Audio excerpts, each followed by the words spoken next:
You've probably heard the advice 100 times. Just sell a digital product.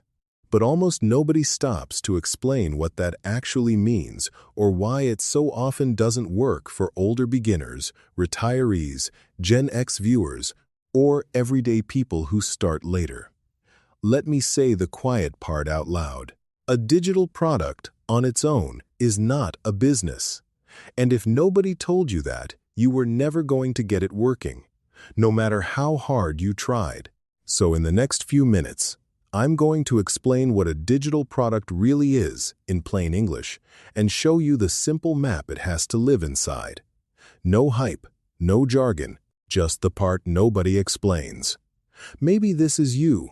You keep hearing about digital products. You've maybe even bought a course or a tool already. And a quiet voice in the back of your mind keeps asking, is this real, or am I about to be fooled again? If that's you, I'm not judging you. I've been in that exact room. For years, I kept buying things, tools, courses, the next shiny fix. I told myself I was building a business. What I was actually doing was collecting subscriptions. I was not buying tools. I was buying hope. And the reason nothing worked was not that I was lazy, or too old, or too far behind. I was just trying to build without a clear map. So let's start clean. What is a digital product? It's simply something useful that people can download instead of shipping. A short guide, a checklist, a template, a small course. You make it once. People can buy it many times. There's nothing to mail, no inventory, no shelf. That's it. That's the whole idea. Nothing scary. And here's the part I want you to hear, because I wish someone had said it to me years ago. You do not need to be a tech expert to understand this. You need someone to slow down and translate it. That's all I'm doing here.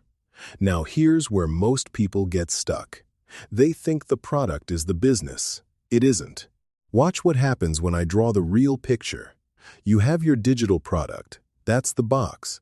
But a stranger has to actually find it. So you need a simple page whose only job is to introduce it. That's the second piece.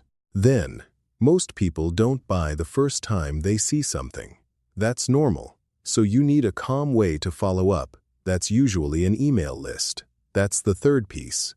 And underneath all of it, there's one quiet thing holding it together: trust.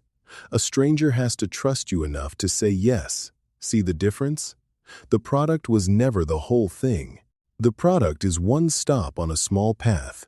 Attention, to trust, to the offer. That's the map. And the reason your past attempts felt broken was probably not the product. It was the missing map. So keep it this simple. 4 pieces. 1. A product worth having. 2. A clear page. 3. A way to follow up. 4. Trust running through all of it. Most beginners only ever get sold piece 1. Then they wonder why it doesn't work. That's not a personal failure. That's a math failure. 4 pieces, and they were handed 1. If this helped you see the missing map, there's a free blueprint that walks through this whole path in plain English, so you can understand where a product fits before you ever spend another dollar. It's linked in the description below. Take your time. The door is wide open when you're ready. Here's a quick recap. A digital product is just something useful that people download. But on its own, it's one piece, not a business. The real thing is the map, product, page, follow-up, trust. Now, let's slow down and look at just one of those pieces. The one almost everybody skips, the follow-up, and why an email list quietly matters more than more views. Check out this video. You were not the problem. You were just missing the model. And late is not the same as impossible.